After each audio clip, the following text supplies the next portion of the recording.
Baik, selamat malam. Assalamualaikum warahmatullahi wabarakatuh. Salam sejahtera buat kita semua.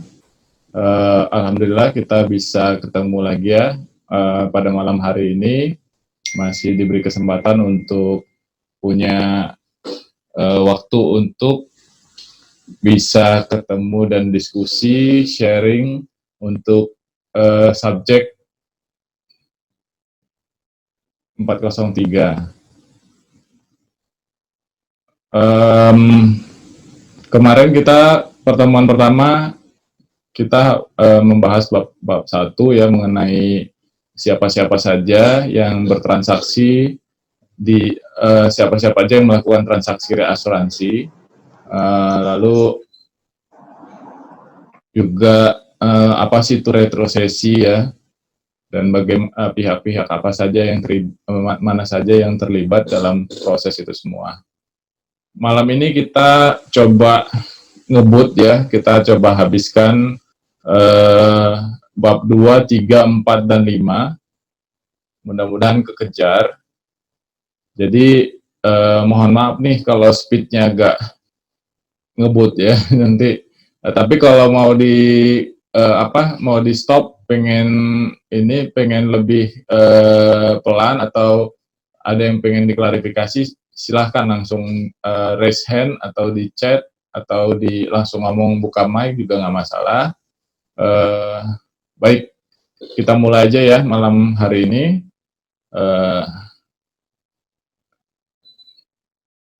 Bab 2, Fundamental Issue of Reinsurance. Jadi untuk bab 2 ini judulnya Fundamental Issue of Reinsurance. Jadi untuk reinsurance itu apa-apa saja sih yang hal-hal fundamental yang harus kita ketahui ya. Dan itu adalah sebagai dasar kedepannya kita untuk lebih memahami lagi proses reinsurance itu seperti apa.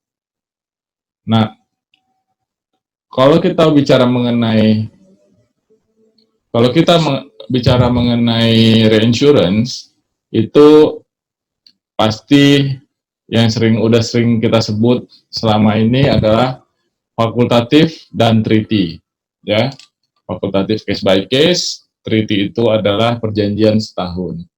Dan lalu ada proporsional dan non proporsional juga, ya.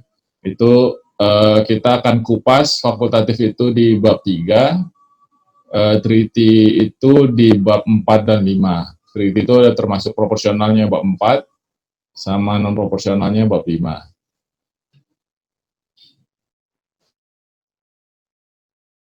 Nah, ini kira-kira gambarannya fakultatif dan treaty ya. Untuk fakultatif itu ada proporsional juga, ada non proporsional juga.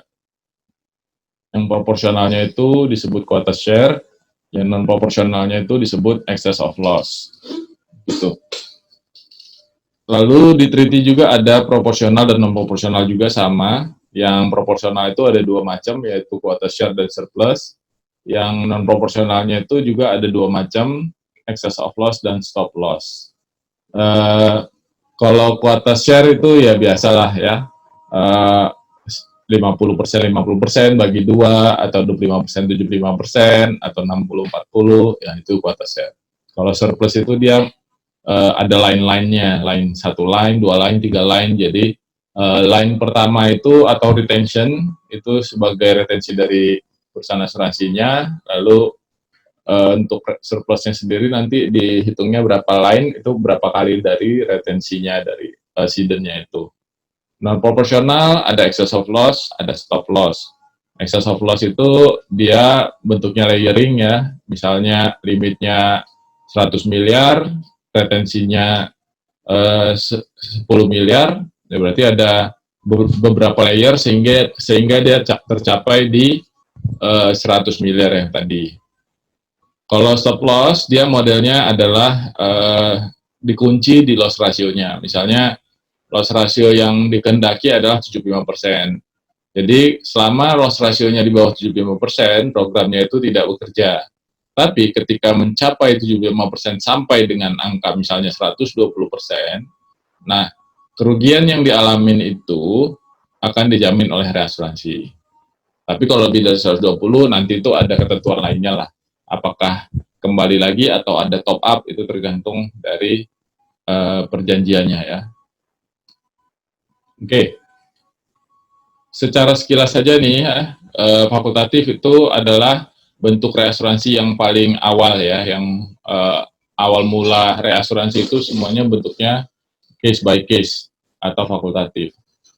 Reasuransi sebagai risiko kepada perusahaan asuransi atau reasuransi untuk risiko individu yang dianggap terlalu besar. Bentuk dasar dari kontrak fakultatif itu opsional yang pasti ya, bahwa masing-masing pihak memiliki pilihan ya, dari yang memberikan bisnis, dia punya pilihan apakah akan memberikan bisnisnya ataupun tidak, atau yang menerima bisnisnya punya pilihan juga apakah akan menerima bisnisnya atau tidak menerima. Jadi kedua belah pihak itu punya opsi. Lalu perusahaan asuransi dapat memilih apakah mau atau tidak membeli cover asuransi, dan perusahaan asuransi bebas ya, ini sama yang seperti saya jelaskan. Setiap risiko merupakan suatu kontrak reasuransi yang terpisah.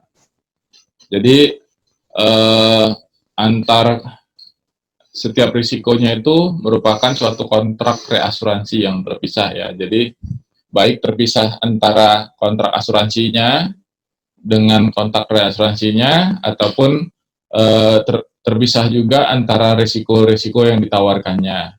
Misalnya mobil A, mobil B itu mempunyai kontrak reasuransi yang berbeda.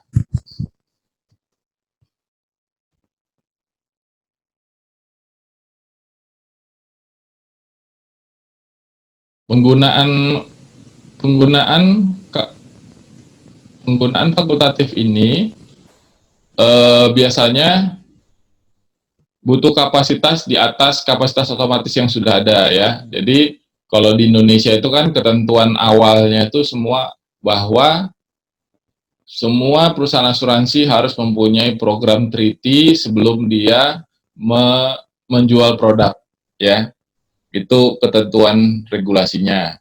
Tapi limit dari treaty-nya itu kan masing-masing berbeda. Kalau misalnya limitnya terlalu kecil, berarti kapasitasnya kecil, artinya dia masih membutuhkan kapasitas di atas itu lagi, dan biasanya yang digunakan itu adalah fakultatif. Lalu aspek bisnis yang dikecualikan di treaty, ya. Jadi di treaty itu nggak semua bisnis bisa dimasukkan ke dalam perjanjian tersebut. Ada beberapa pengecualian ya, misalnya risiko yang berbahaya tekstil atau plastik manufacture, pasar tradisional, jadi macam-macam ya. Ini tergantung dari masing-masing pengalaman dari perusahaan reasuransinya juga, jadi bisa beda-beda. Perusahaan asuransi tidak ingin memberikan sesi dari suatu risiko dalam treaty karena jika terjadi kerugian pada risiko tersebut akan mempengaruhi premi asuransi treaty. Underwriter fakultatif dapat memiliki potensi dari risiko individu dan menentukan premi yang wajar ya. Jadi ini adalah melihatnya itu kalau dia menaruh risiko tersebut ke dalam treaty, kan artinya loss ratio treaty-nya itu secara setahun itu akan dipertaruhkan. Kalau misalnya bagus treaty-nya, tahun depannya kan bisa minta naik komisi, misalnya gitu. Tapi kalau loss ratio-nya jelek, ya komisinya makin turun terus. Jadi ada risiko-risiko yang bagus, jadi terlihat jelek gitu karena adanya losses dari salah satu risiko yang tidak disukai tersebut atau yang sifatnya meragukan ya risikonya antara dia bagus atau enggaknya. Karena satu risiko tersebut daripada rusak treaty-nya ya mendingan ditawarkan secara individual. Lalu aspek risiko yang hazardous, terutama risiko jika risiko tersebut berbahaya dan perusahaan asuransi bahkan market lokal tidak punya pengalaman. Nah ini juga sama ya. Kalau misalnya asuransi terorisme gitu ya, atau cyber risk, atau satelit gitu ya, asuransi yang sifatnya unik, tidak banyak numbernya gitu ya, atau aviation malahan sama juga, aviation pesawat gitu kan, ada pesawat yang siluman yang bisa hilang dalam radar gitu kan. Itu kan adalah hal-hal yang tidak dipahami oleh kebanyakan orang gitu. Jadi lebih baik yang model seperti ini ditawarkan langsung ke asuransi secara fakultatif, case by case. Untuk resiko yang diambil karena alasan khusus yaitu keuangan, strategi komersial, alasan tersebut bervariasi, namun ada tekanan terhadap perusahaan asuransi untuk mengakses bisnis tersebut yang seharusnya ditolak. Ya, untuk karena alasan khusus ya, uh, misalnya RBC-nya ya atau solvency, mungkin teman-teman udah pernah belajar di insurance business finance ya di 103 misalnya, atau di 107, atau di underwriting management ya, ada yang belajar mengenai akuntansi, bahwa likuiditas perusahaan itu kan harus dijaga ya. Kalau misalnya likuiditasnya terancam, salah satu yang bisa dilakukan adalah membeli cover reasuransi untuk membuang sebagian risikonya, untuk relief pressure terhadap likuiditasnya. Nah, atau juga ada bisnis-bisnis yang sifatnya akomodasi ya. Akomodasi itu dia nggak bisa nolak, misalnya, wah ini perusahaan teman baiknya dari direktur nih gitu ya. Yang hal-hal seperti ini kan daripada kita harus membahayakan perusahaan ya, coba ditawarkan aja lah kepada perusahaan reasuransi. Kadang ini juga ditawarin ke reasuransi buat tahu sebenarnya nih barang-barang seperti ini laku nggak sih, atau terms condition-nya kayak gimana sih? Pengen tahu aja appetite di marketnya seperti apa ya. Lalu untuk keuntungan fakultatif itu bisa dilihat juga risiko diperhitungkan secara individual sehingga dapat dinegosiasi premi yang sesuai dengan risikonya ya. Udah pasti setiap risiko itu dilihat secara individu. Meningkatkan kemampuan kompetisi dari seeding di market yang diinginkan. Ya, misalnya mobil-mobil mewah misalnya ya, Ferrari, Lamborghini ya. Ini kan sum assured-nya tinggi, besar ya. Jadi kalau dia nggak punya kapasitas terhadap barang-barang seperti itu, berarti dia tidak kurang bisa berkompetisi di market gitu. Sedangkan dia menjual asuransi kendaraan bermotor untuk yang nilainya mungkin di bawah 1 miliar gitu. Jadi supaya kelihatan keren ya gitu, mereka harus punya backup kapasitas juga. Nah, bisa dilakukan secara fakultatif.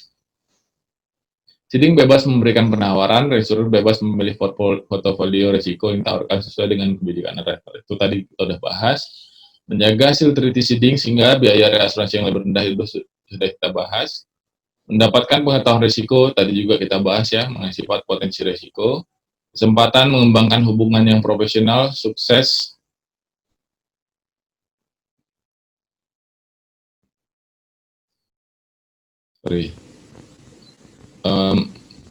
Mendapatkan pengetahuan risiko dari underwriter fakultatif terutama mengenai sifat dan potensi risiko lah.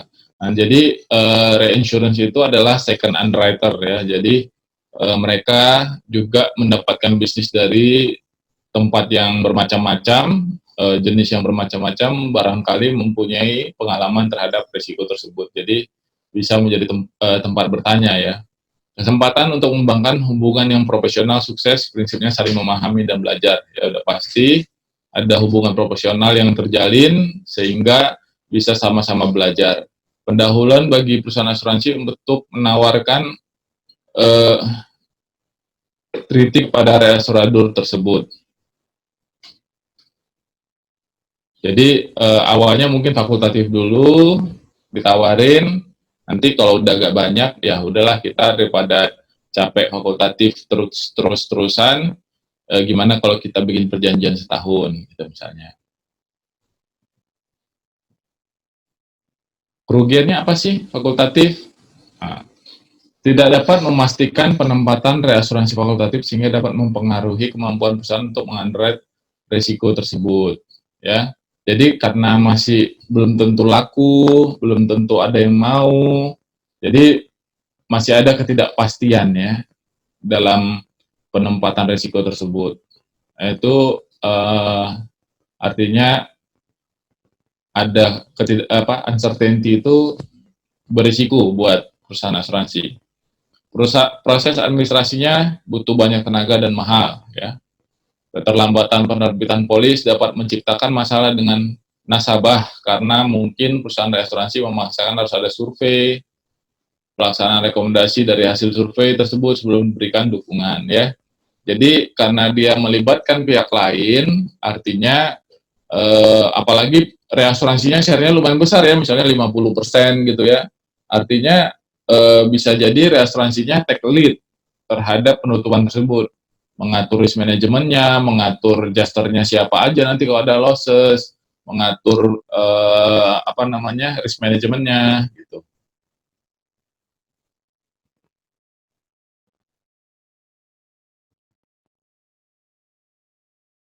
Kolom chatnya nggak ini ya, nggak kebuka.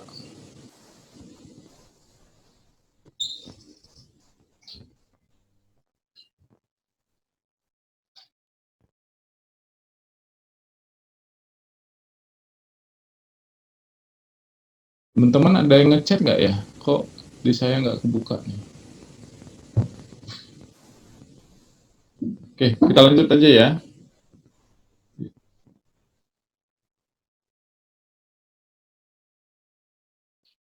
Ya, silakan. Kalau ini buka mic juga nggak apa-apa. Soalnya kolom chatnya ini tadi saya pencet nggak keluar. Halo Pak Roland, saya Roni. Yes, silakan Mas. Pak mau nanya aja, kalau ada suatu risiko misalnya TSI-nya cukup besar, kemudian itu di luar limit treaty misalnya, secara normatifnya itu apakah masuk ke treaty dulu untuk diserap kapasitas treaty secara maksimal atau bisa ditawarkan secara fakultatif dulu, kemudian misalnya uh, belum terpenuhin semuanya secara fakultatif, sisanya baru diserap ke treaty, Pak? Atau bebas-bebas saja? Nah, itu kan kita bicaranya, oh ini dia. Baru kelihatan, baru keluar nih ininya nih, kolom chatnya. Oke. Okay. Nah, itu kan praktis ya sebenarnya. Kalau kita secara teori, betul kita harus mendahulukan treaty dulu, gitu ya.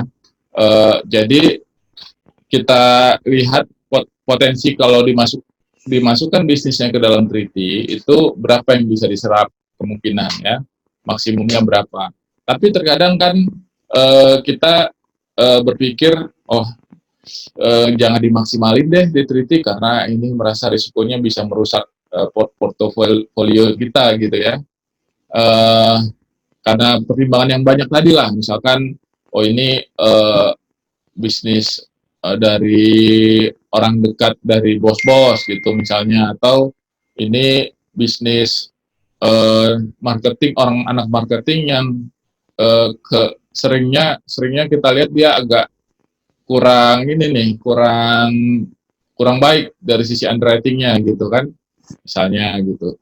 Jadi ada pertimbangan-pertimbangan yang non teknis seperti itu sehingga kita bisa memutuskan, kebanyakan ya orang-orang bos-bos di reas di Siden itu mereka memilih untuk melakukan ini justifikasi, jadi ya adjustment ya, tidak langsung. Tapi secara teorinya sih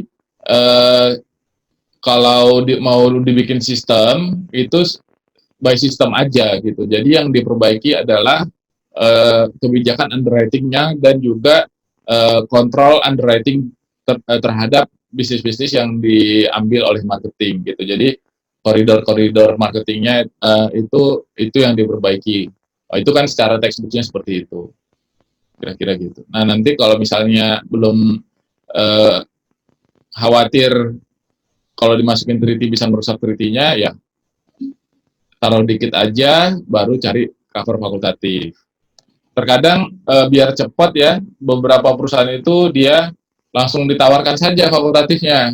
Berapa yang dapat di fakultatif, ya nanti tinggal ini aja, tinggal dia setel aja berapa yang masuk treaty, berapa yang masuk fakultatifnya. Kira-kira seperti itu.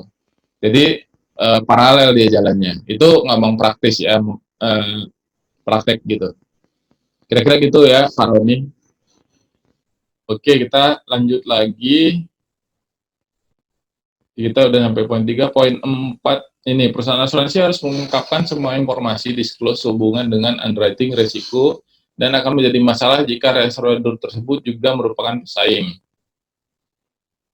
Nah, itu kalau mereasuransikannya itu ke sesama perusahaan asuransi, nah itu bisa menjadi masalah karena harus berbagi informasi, khawatirnya ada kompetisi. Atau juga ini juga pengaruh ya, misalnya nih, gampangnya aja nih ya, salah satu perusahaan reasuransi punya perusahaan asuransi.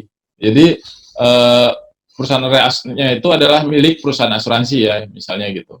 Nah, ketika kita memberikan bisnis kepada perusahaan reasuransi tersebut, ada kekhawatiran perusahaan asuransi yang menjadi ownernya perusahaan reas itu mengetahui informasi-informasi yang disampaikan ke perusahaan reasuransi itu oleh perusahaan asuransi lainnya, gitu. Jadi takutnya bisa di-attack bisnisnya gitu. Nah, itu ada juga pemikiran seperti itu, agak jauh memang, tapi itu ada yang bisa berpikir seperti itu juga.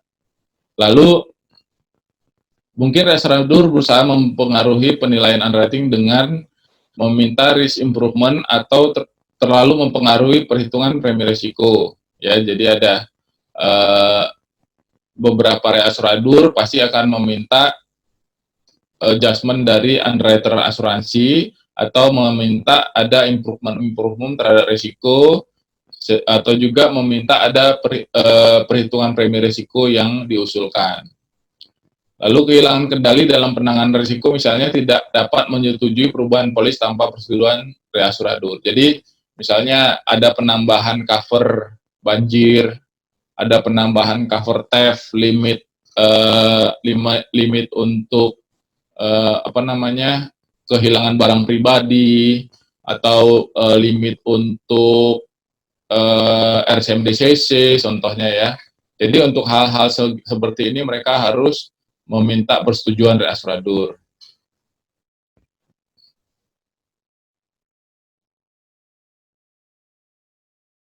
Oke. Lalu itu tadi mengenai fakultatif sekilas ya.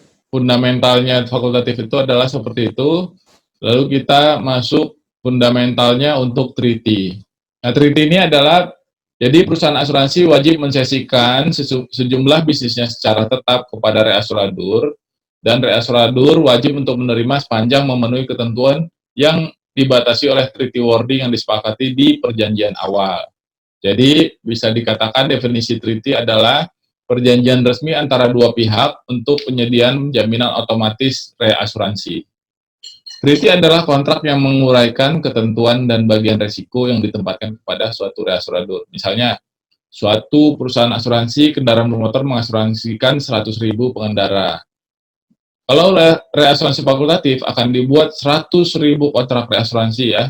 Jadi masing-masing itu harus ditawarkan selama berhari-hari itu ditawarkan ya kepada perusahaan reasuransi. Bisa satu reasuransi, bisa dua reasuransi ya. Akan tax time, tax administratif ya. Share-nya juga bisa berubah-ubah, yang ini maunya 10%, besok beda lagi jadi 12%. Nah, itu macam-macam lah variasinya. Tapi kalau reasuransi treaty hanya perlu satu kontrak saja dari satu atau lebih perusahaan reasuransi yang akan menjamin secara otomatis. Share-nya bisa sama semua ya, misalnya 10%, 10%, 20%, 20%, semua. Jadi lebih mudah dalam administrasinya. Keuntungan yang pasti akan mendapatkan dukungan reasuransi secara otomatis ya. Jadi nggak perlu khawatir apakah ada kapasitas yang bisa digunakan atau tidak. Reinsured menerima kontribusi biaya mendapatkan bisnis dari reinsurer ya, dapat komisi reasuransi. Jadi kalau outgo kita mendapatkan bisnis itu misalnya 20%, reasuransi kasih 25%, dapat margin 5%.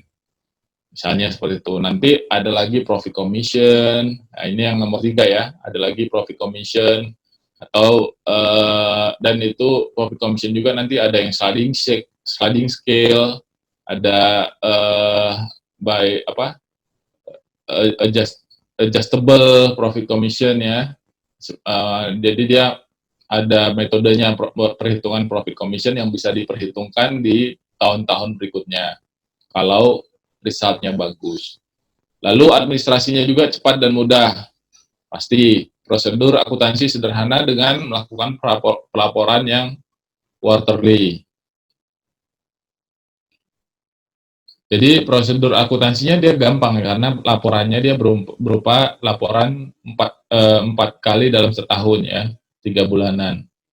Nggak harus setiap polis bayar, masing-masing pembayarannya beda-beda, harinya ada yang 60 hari, ada yang 90 hari. Jadi kalau ini disimplify dengan hanya 4 kali laporan dalam setahun. Tersedianya teknologi komputer untuk menyimpan data, melakukan analisa teknik dari sejumlah risiko besar yang homogen dalam treaty ya. Jadi dari portfolio yang sudah dikumpulkan selama setahun itu bisa dianalisa, bisa di portfolionya itu bisa di manage gitu ya, kira-kira nanti sebaiknya seperti apa yang mesti dikurangin, apa yang mesti ditambah, visi apa yang perlu diperbaharui, atau komisi yang bisa diminta jadi berapa, itu bisa di-generate by teknologi ya, karena datanya sudah ada tersimpan semua. Nanti kita, kalau ada waktu, kita akan diskusi lah mengenai teknologi reformasi data ini, digitalisasi untuk proses transfer data dari asuransi ke reasuransi akan menghemat banyak tenaga, efisiensi, dan juga waktu ya. Kalau kita masih ada waktu, nanti kita coba ngobrol-ngobrol mengenai hal itu, dan itu sangat menarik sekali untuk ke depan kemajuan dari industri asuransi di Indonesia ini. Kerugiannya apa sih treaty?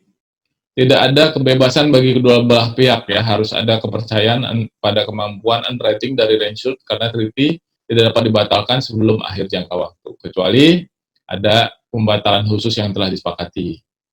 Jadi tidak ada kebebasan. Nah itu tadi yang tadi saya jelasin ke Pak Roni itu kan seolah-olah kita bebas nih ya, oh nanti fakultatifnya nanti aja deh gitu kan, masukin treaty, atau treaty-nya nanti aja deh, fakultatifnya banyak yang mau juga kok gitu kan.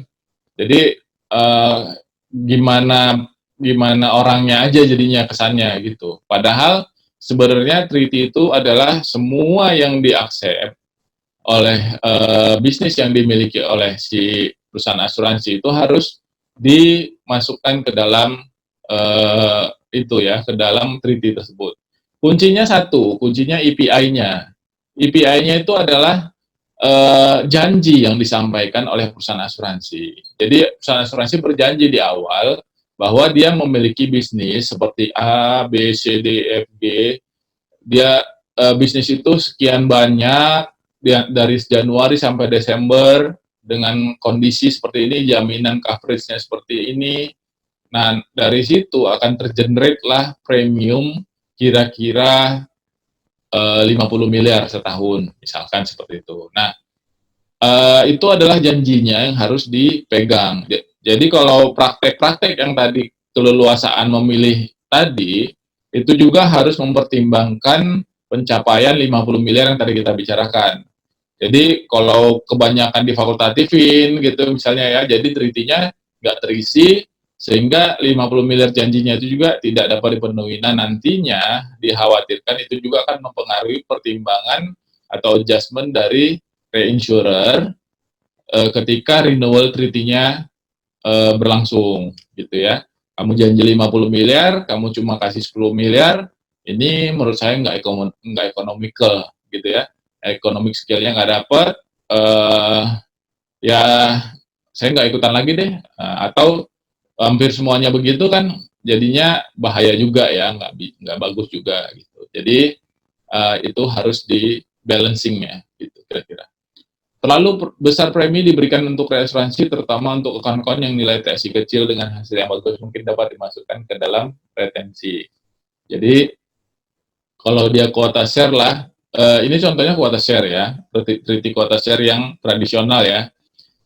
Dia akan sifatnya sesuai dengan share yang disepakati, misalnya 60 ditahan, 40 dibuang, atau 75 tahan, 25 dibuang, atau mungkin yang ditahan lebih kecil, 25% ditahan, 75% dibuang per insurance.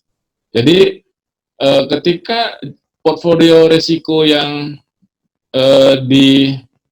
ketika portfolio risiko yang ditawarkan itu bagus untuk risiko-risiko yang kecil. Jadi misalnya gini deh, gampangnya rumah tinggal dibandingkan dengan pabrik, nilai-nilainya kecil kan kalau rumah tinggal itu kan. Nah, loss ratio rumah tinggal itu berapa sih, gitu kan? Nah, kemungkinan kemungkinan besar saya juga yakin bahwa loss ratio rumah tinggal itu pasti bagus gitu. Nah, kalau kita punya program reassurance treaty yang proporsional yang tadi langsung dipotong aja 50-50, 60-40. Nah, ini rumah tinggal ini semua akunnya kan ke transfer juga kan ke dalam treaty. Nah, padahal secara risiko ini bagus gitu ya, bagus banget gitu. Sayang kalau dibuang tiap tahun dikasih terus ke perusahaan reas.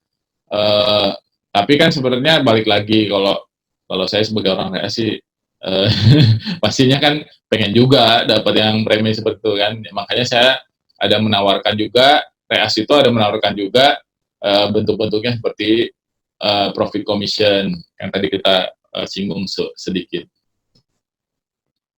Lalu ada dua bentuk treaty yang disebut proporsional dan non-proporsional. Apa sih yang proporsional itu? Proporsional itu setiap resiko, each of every risk itu ditransfer secara proporsional. Jadi, reinsurer mendapatkan saham secara proporsional dari risiko, baik premi maupun klaimnya. Misalnya, reinsurer ambil 20% dari portfolio bisnis, maka dia akan dapat 20% dari premi yang di-generate dan membayar 20% dari klaim yang terjadi. Nah, itu konsep proporsional, kira-kira seperti itu. Tadi saya udah jelasin, udah berulang kali ya. Non-proporsional, saham reinsurer berdasarkan ukuran atau besarnya nilai kerugian dan bukan berdasarkan saham reinsurer pada setiap risiko. Jadi, nanti non-proporsional itu lebih ke arah losses-nya ya, klaimnya. Jadi untuk klaimnya itu kalau melebihi angka tertentu, maka itu menjadi tanggung jawabnya reinsurer, bukan melihat kepada setiap risikonya. Kalau misalnya risikonya 1 triliun gitu ya nggak ngaruh ke reinsurernya selama loss-nya nggak terjadi. Nah, yang 1 triliun itu kalau loss-nya cuma 1.000 perak, ya reinsurer nggak bayar karena itu masih jatuh di bawah net retensinya perusahaan asuransi. Tapi kalau sekali terjadi misalnya 1 triliun loss-nya, nah itu perusahaan asuransi akan menahan sebesar hanya maksimum net retensinya aja. Selebihnya itu menjadi tanggung jawab perusahaan reasuransi. Tuh, reinsurer baru akan terlibat untuk loss yang melebihi excess of loss retensi atau deductible reinsurance. Nih, misalnya non-proporsional 500 excess 100. Maka reinsurer baru akan terlibat untuk kerugian di atas 100 juta. Proporsional. Proporsional itu apalagi sih ininya? Ciri-cirinya?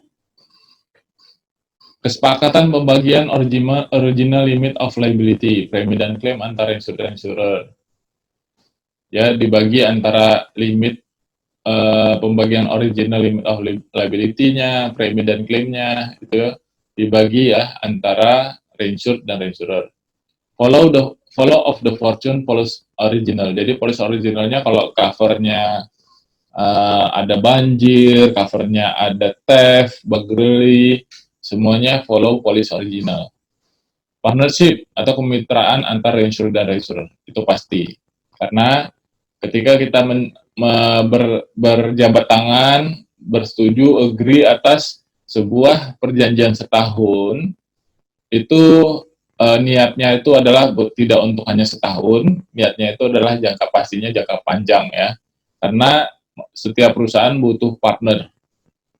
Kalau misalnya niatnya adalah untuk cari untung sendiri, ya itu nggak lama. Pasti lama-kelamaan orang akan menjauhi, ya. Orang akan tahu dan orang tidak akan mau mensupport perusahaan itu lagi. Gitu. Jadi pasti partnership itu adalah landasannya. Ada beban administratif bagi reinsured untuk tiap individual, polis harus diperhitungkan. Iya betul. Jadi outgo dari siden atau perusahaan asuransi itu harus diperhitungkan ya. Income atau premi besar tapi profit margin kecil. Nah itu jadi kalau dia di proporsional ini kesannya itu tadi, kalau pembagiannya adalah 50-50, ya walaupun preminya sebesar apapun, dia akan tetap harus dibuang 50% ke perusahaan reasuransi. Exposure terhadap risiko katastrofik sulit untuk menentukan nilai PML. Jadi untuk proporsional ini dia kan each of every risk ya. Misalnya satu perusahaan asuransi menjamin mobil deh yang gampang, mobil Avanza ya. Sebulan mobil Avanza dia terbitin polis 1.000. Kalau 12 bulan 12.000 ya. Kalau misalnya mobil Avanza lagi klub Avanza lagi kopdar ya istilahnya ya, kopdar atau lagi touring gitu ya, ngumpul di Tangkuban Perahu, terus amit-amit gitu ada letusan gunung di Tangkuban Perahu gitu kan, nah, itu semuanya terakumulasi di situ. Nah, exposure terhadap resiko katastrofi ini nggak bisa terkontrol. Nah, kalau misalnya dari 12.000 itu pada nongkrong di sana 1.000 aja misalnya, nah itu kan bisa kali 200 juta, 1.000 berarti 200 miliar kan.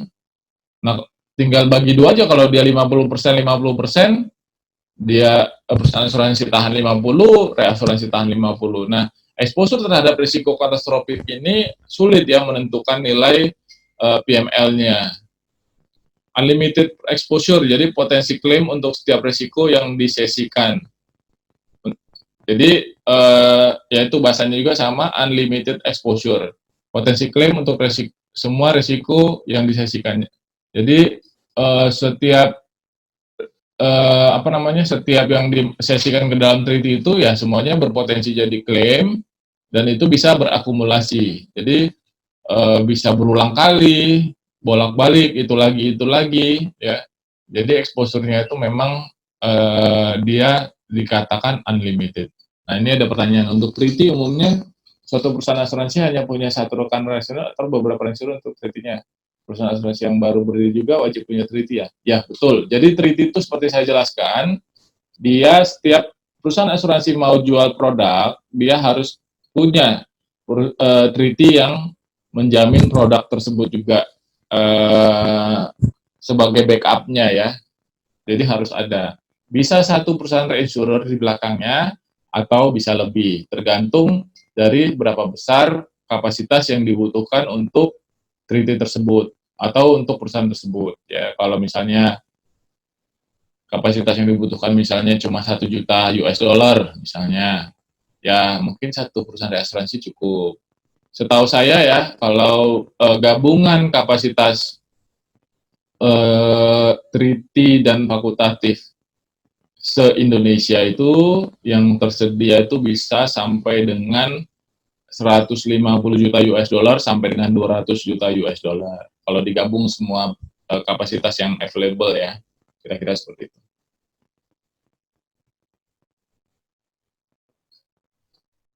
Maaf, saya sambil minum ya.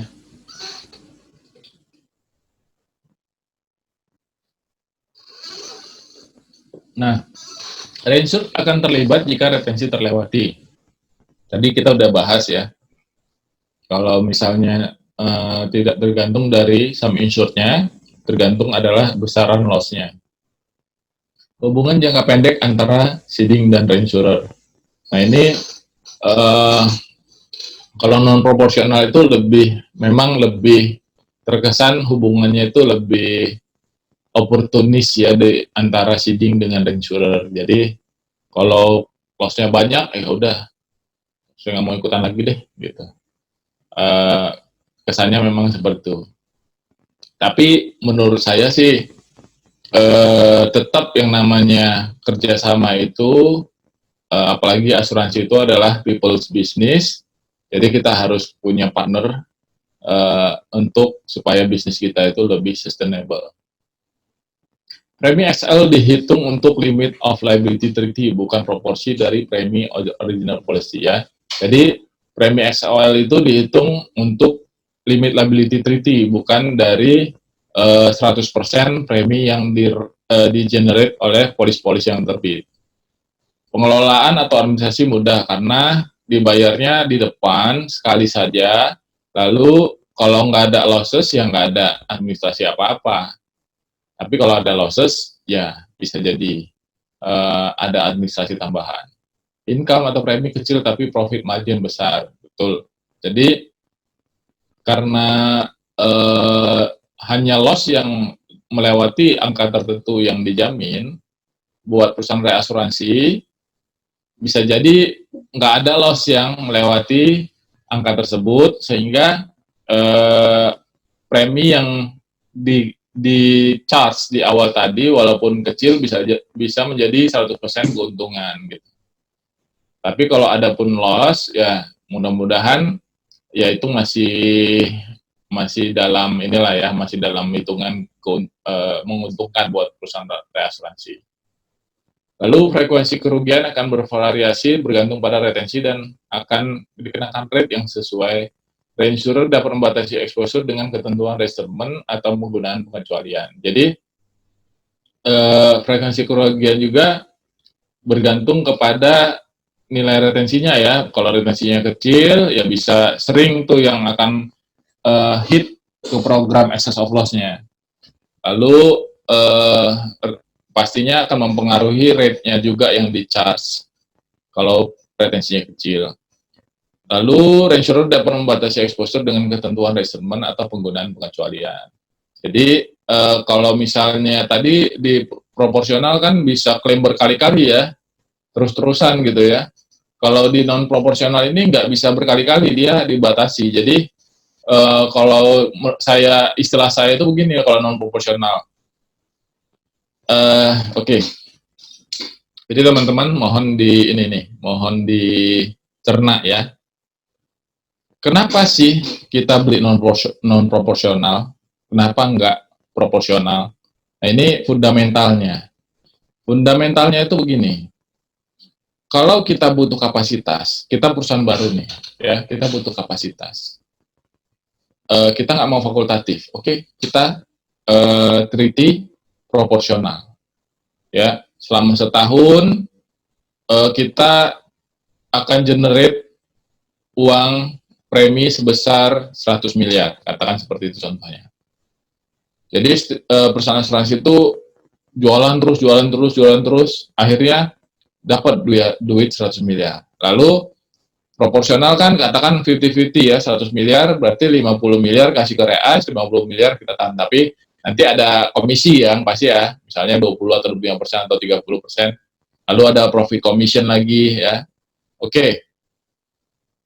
Tapi kan lama-lama kan merasa, ini saya kerja terus, jualan terus gitu kan, kesana kemari, kok sedangkan losses-nya juga ini yang seringnya itu yang surprise aja gitu loh, bukan yang rutin gitu losses-nya, surprise gitu, bikin kaget aja gitu. Saya mau tahan premi lebih deh, misalnya yang 100 miliar tadi saya mau tahan 80 miliar deh, saya mau reinsurance-nya cuma 20 miliar aja. Karena merasa portfolio kita bagus tadi, gitu kan. Nah, eh, perusahaan reas juga kan pasti akan berpikir ya, kira-kira dengan nature resikonya perusahaan asuransi ini, dia berapa sih lossesnya, potensi yang terjadi dalam setahunnya. Ada nggak kira-kira 3 kali losses gitu, atau 4 kali losses? Oke, 5 kali deh, tambah gempa bumi kalau ada banjir, kasih kasih satu gitu kan. Jadi di kira-kira raba-raba bodoh-bodohnya kira-kira seperti itulah. Nah, nanti dari ilustrasi itu dia bisa ngebayangin bahwa oh, kalau kejadiannya cuma begini-begini mah saya masih untung. Reinsurer dihitung-dihitung ya, saya masih untung. Lihat loss ratio ke belakangnya gitu kan. Oh, ini loss-lossnya juga palingan nanti di bawah retensi dia gitu kan, nggak akan hit to the layer. Ya, boleh deh kita bikin excess of loss, tapi kamu retensinya di angka 1 juta ya. Nanti losses yang di bawah 1 juta kamu tahan sendiri, kalau lebih baru kita bayar.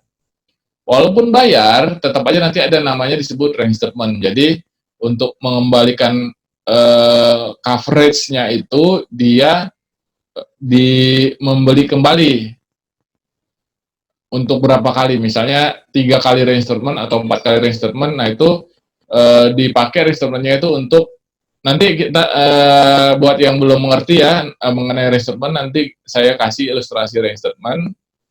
Untuk sementara ini kita agak ngawang-ngawang dulu aja. Intinya gitu ya. Intinya kalau dia non proporsional, dia karena perusahaan asuransi merasa bisnisnya dia bagus, makanya dia mau bentuknya non proporsional. Itu ya fundamentalnya kira-kira seperti itu.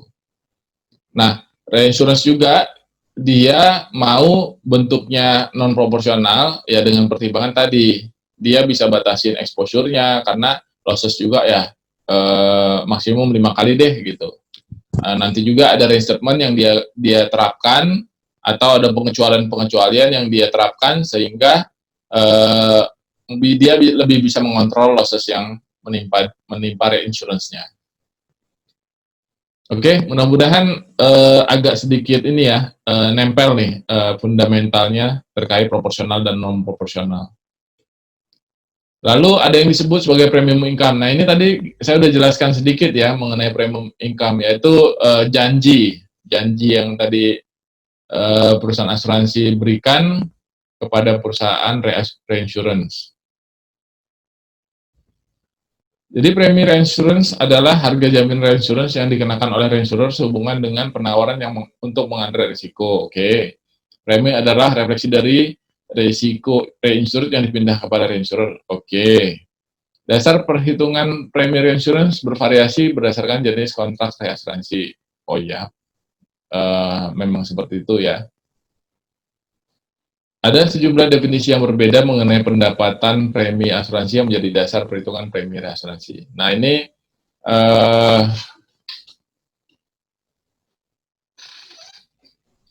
apa namanya? Ada beberapa definisi yang berbeda ya. Maksudnya itu ketika kita dihadapkan kepada misalnya ada limit untuk misalkan di hotel itu ada food poisoning ya, misalnya gitu kan.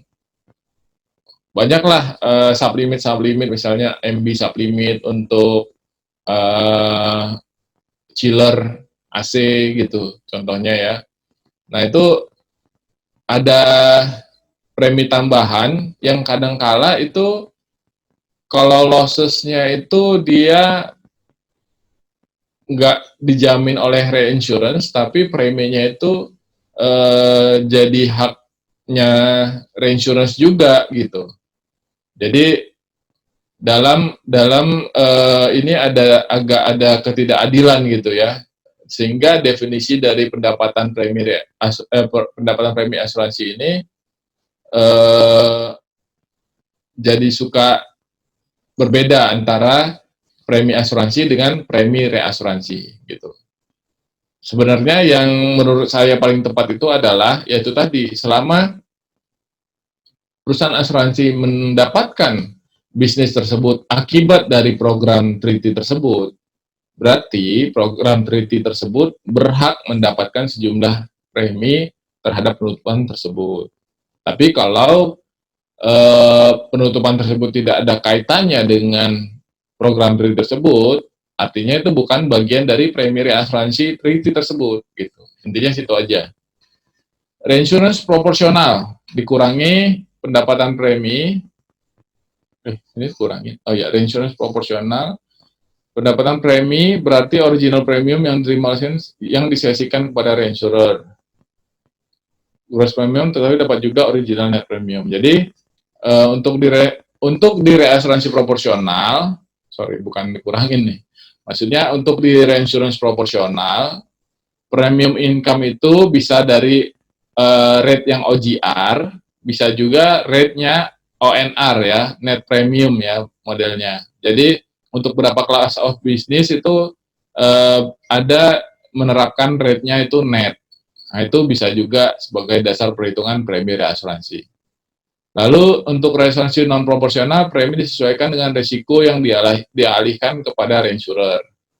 Jadi preminya itu ngitungnya adalah rate atau in percentage atau per mil dikali pendapatan premi reinsured untuk portfolio yang diproteksi. Jadi misalnya tadi janjinya berapa 100 miliar ya premi yang bisa di-generate.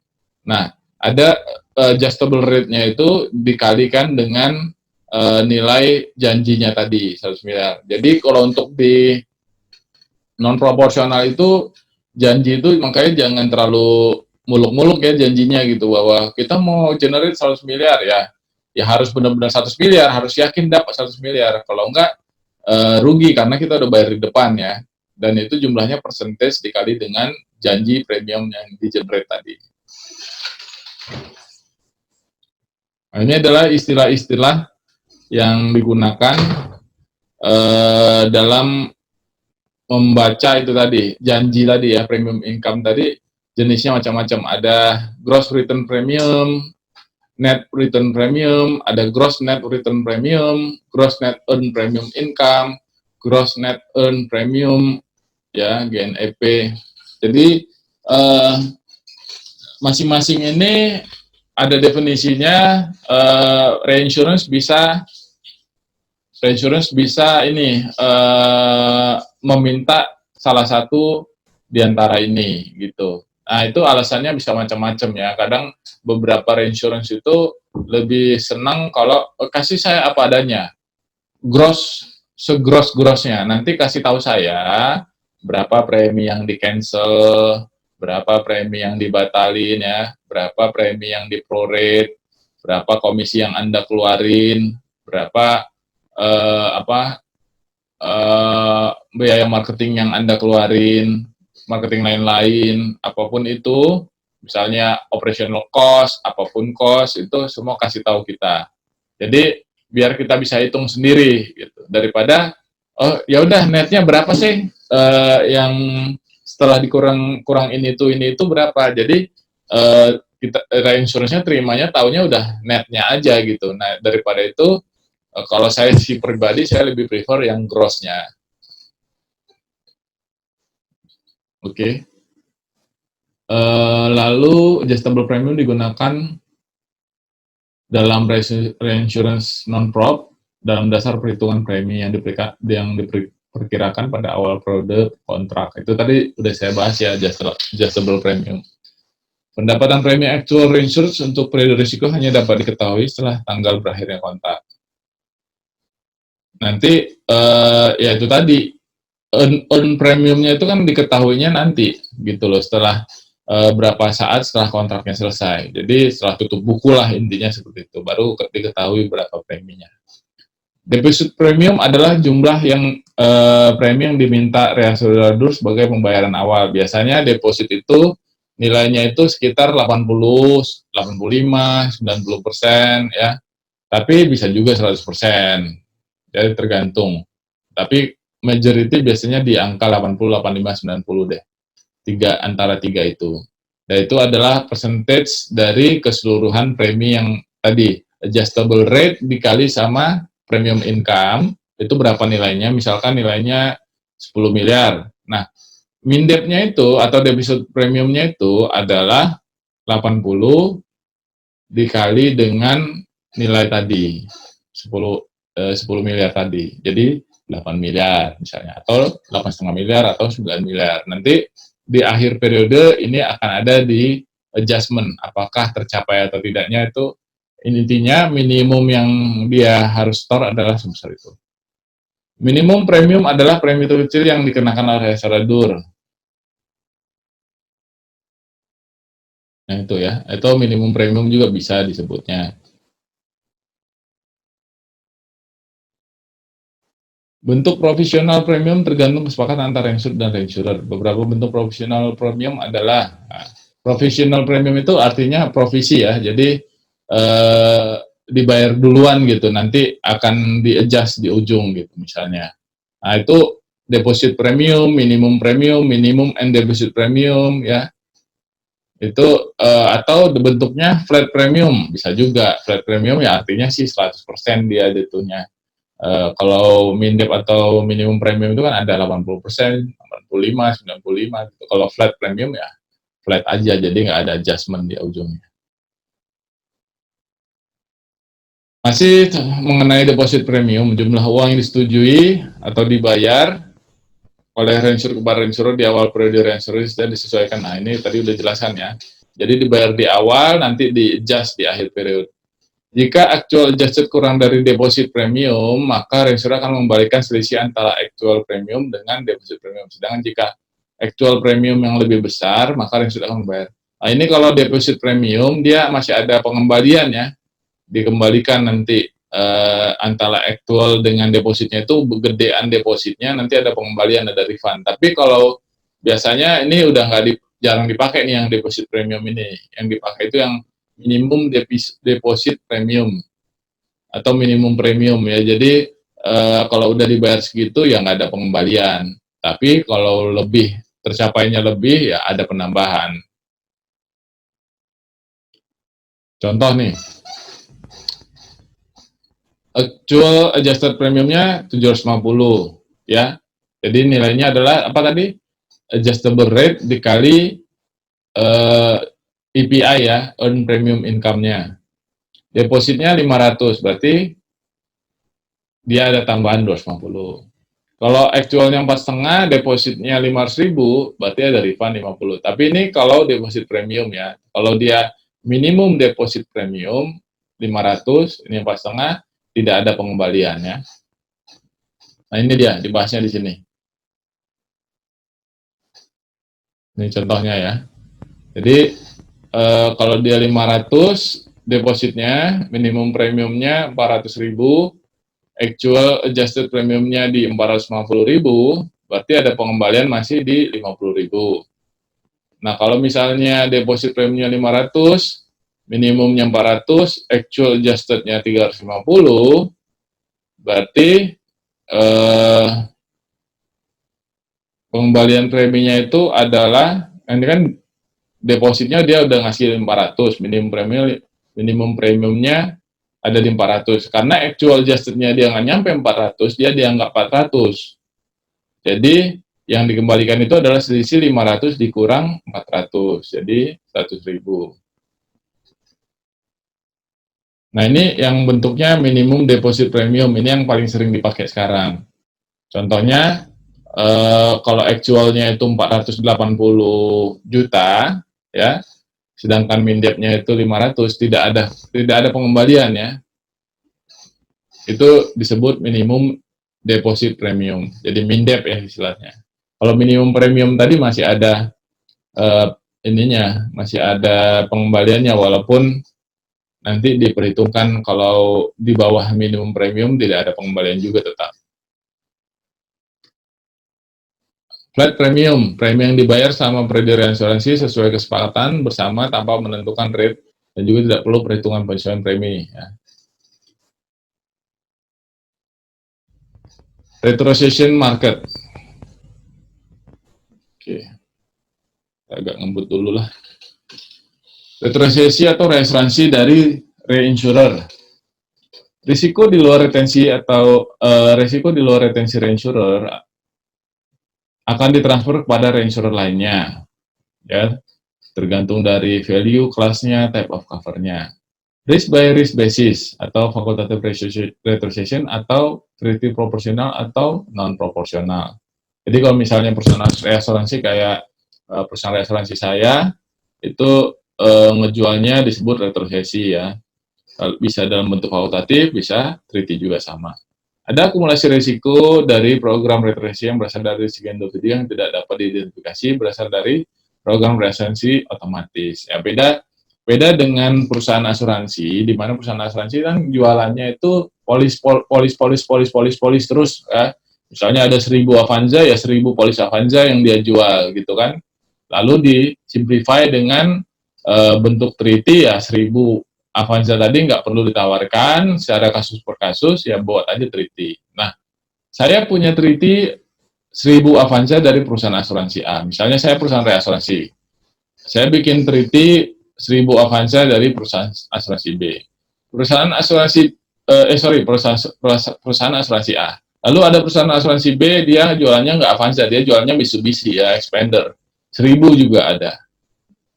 Yang C dia Livina. Yang D dia misalnya Honda Mobilio gitu ya, 1000 juga sama. Nah, selain dari itu saya punya juga fakultatif, yaitu mobil-mobil yang di atas 500 juta harganya, Mercy, Lamborghini, Ferrari, itu tadi kan. Kalau diakumulasikan dalam suatu event banjir misalnya di Jakarta gitu ya, nah ini kan ada risiko yang timbul akibat dari tadi portfolio yang dari asuransi A, B, C, D, dan juga yang fakultatif juga akan berpotensi berakumulasi terhadap risiko yang sama, yaitu banjir tadi. Nah, untuk retrosesi itu menjadi lebih complicated akumulasinya, karena harus mengakumulasikan treaty-treaty yang tadi, yang treaty dari perusahaan A, B, C, D tadi. Beda sama perusahaan asuransi ya. Perusahaan asuransi kan tadi akumulasinya adalah ya tadi aja, 1000 unit Avanza, ya udah itu saja gitu. Oke, paham ya teman-teman semua. Banyak reasuransi mengalami aggregate loss pada kejadian topan. Nah, ini topan Betsy 1965 yang melebihi retensi mereka, kemudian market menggunakan program excess of loss jadinya. Tahun 80 banyak sindikat Lloyd yang khusus memiliki portfolio Excel mendapatkan hasil underwriting yang menguntungkan, sehingga portofolio Excel berkembang pesat mengakibatkan LMX spiral, yaitu harga excess of loss jatuh pada tingkat yang tidak wajar, kepedulian terhadap ultimate risk berkurang.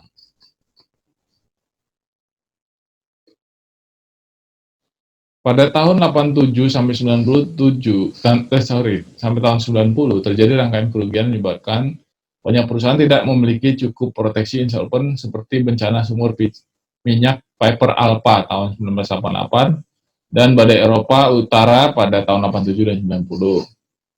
Saat ini retrocessioner lebih peduli terhadap potensi bencana, memantau aggregate exposure, serta cenderung mengecualikan bisnis excess of loss yang proteksi net retensi, underlying reinsured.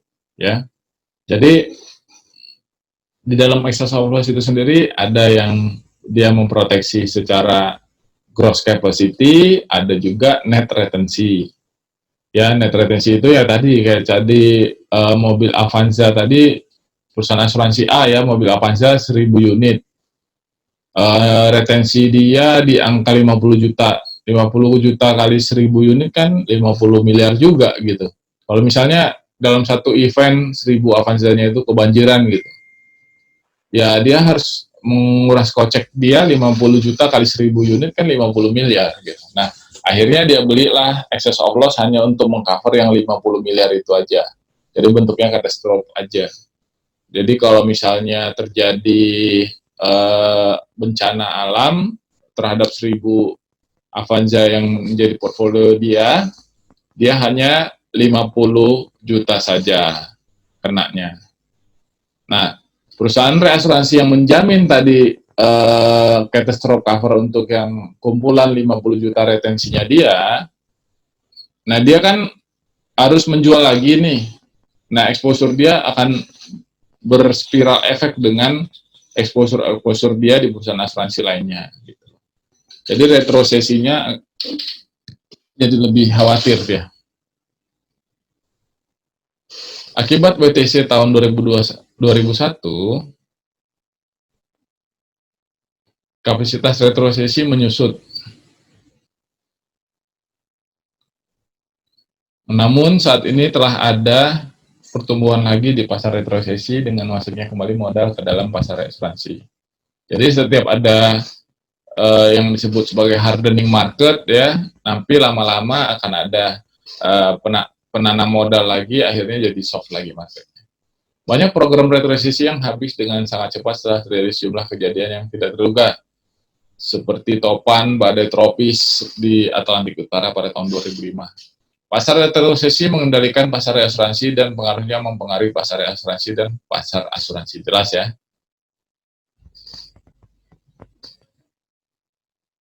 Alternatif risk transfer. Nah, tidak ada definisi yang pasti, namun merupakan cara yang tidak umum atau non-tradisional dalam memindahkan suatu risiko.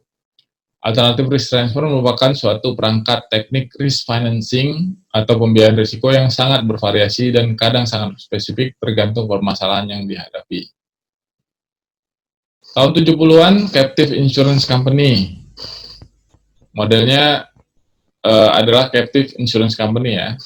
Jadi, Captive Insurance Company itu saya ini lagi deh, kalau teman-teman udah belajar di subjek yang A3IK sebelumnya, ini pasti ingat, Captive Insurance Company itu di set up karena dia nggak mau ada perusahaan besar, misal katakan Unilever nggak mau beli bayar asuransi, jadi dia set up perusahaan sendiri untuk mengelola dana yang dia alokasikan untuk risk management, ya. Jadi dia bentuknya seperti Captive Insurance Company. Tahun 85, risk financing atau financial reinsurance. Jadi, misalnya time and distance reinsurance. Mengurangi pencadangan sesuai ketentuan Lloyd. Investasi dalam jangka waktu panjang mau mendapatkan hasil investasi yang besar di lokasi dengan kebijakan fiskal yang liberal, seperti Bermuda. Jadi, Bermuda ini dia disebut offshore company ya. Offshore company itu dia hanya license-nya aja di situ, dia bebas buka kantor di mana saja. Reinsurer menentukan biaya reinsurance dan memberikan keuntungan serta memberikan pembayaran klaim sesuai kontrak. Retrospective basis dengan jenis cover loss portfolio transfer.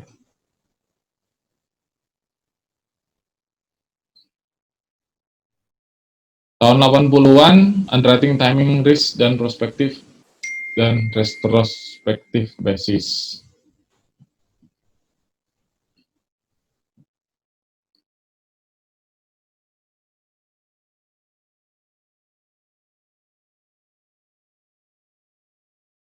Jadi untuk alternatif risk transfer itu contoh yang gampangnya itu adalah ketika kita butuh kapasitas ya, misalkan butuh kapasitas itu sampai dengan 200 juta US dollar misalnya, hanya untuk gempa bumi, contohnya gitu. Kan gempa bumi ya mungkin 10 tahun sekali belum tentu, atau jadi banyak spekulan dia punya duit 200 juta US, ya kamu boleh pakai nih duit 200 juta US saya, tapi sebagai in return saya mau 5%, misalnya gitu. Saya mau 5%, ya nilainya 5% dari 200 juta gitu kan. Nah itu disebut alternatif risk transfer, atau sering disebut juga kadang catastrophe bond, modelnya seperti itu. Atau disebut juga sebagai sidecar, seringnya seperti itu. Finite risk dengan karakteristik. Harga ditentukan dari nilai waktu ya, time value of money. Ya itu tadi, karena dia sifatnya investasi. Liability maksimum reinsurer dibatasi, jadi dia kayak limit ya, liability-nya dibatasin. Jadi kalau maunya cuma 200 juta, ya udah 200 juta aja.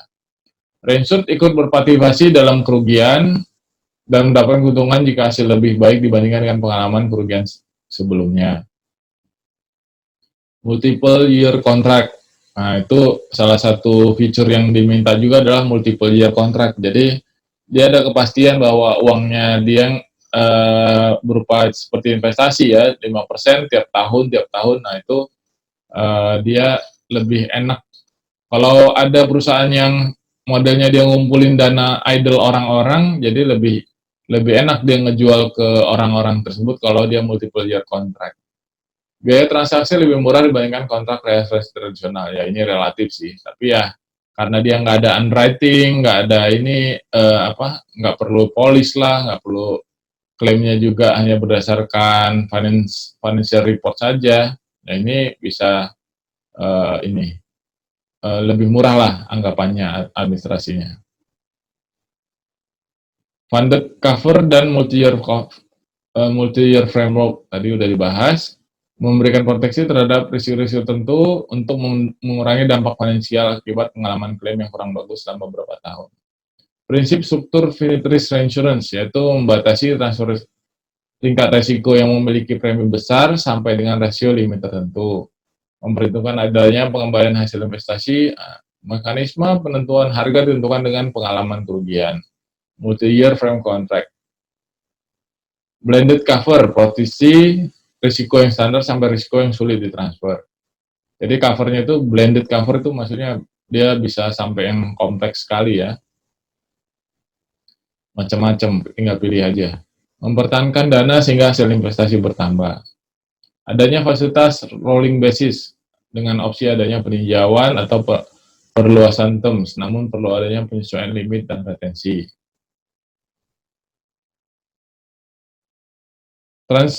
Transfer risiko finansial yang dapat mempengaruhi perusahaan asuransi dalam mendapat ini yang alternatif transfer ini sebenarnya bisa dibaca aja ya karena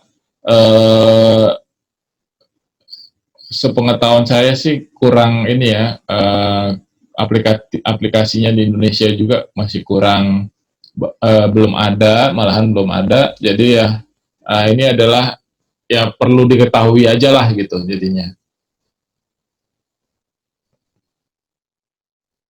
Ya, saya harap ini teman-teman bisa sekilas aja baca di mengenai alternatif risk transfer ini. Nanti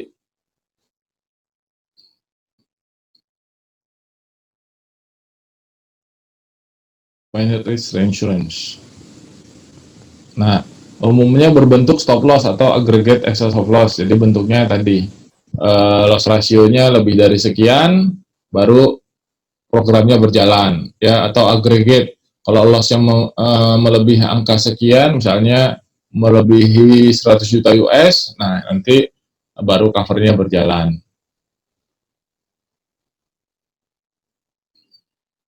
Nah ini bentuk-bentuknya ada fully funded, one off premium partially with help by reinsurance ya. Jadi bayarnya bisa ditahan dulu ya. Lalu ada regular premium.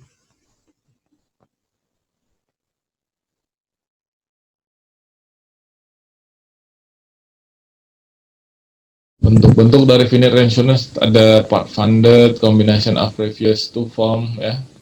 Ini yang tadi.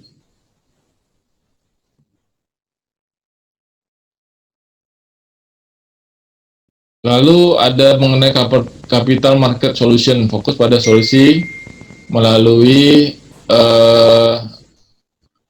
cara reinsurance yang membuat capital market solution. Reinsurance tidak perlu negosiasi dan melakukan penilaian terhadap risiko.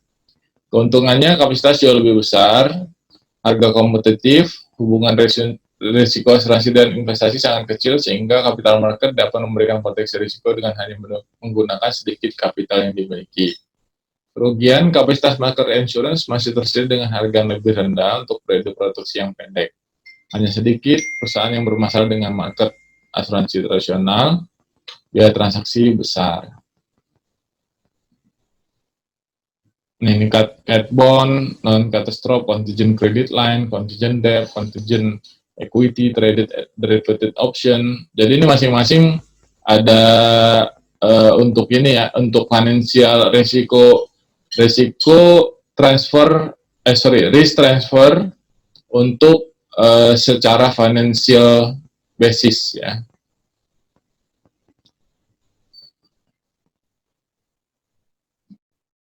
Nah, ini masuk ke dalam market investasi juga dianya. Jadi cover asuransinya itu dijamin oleh market investment market gitu. Nah, ini contoh-contohnya nih bisa dilihat di sini.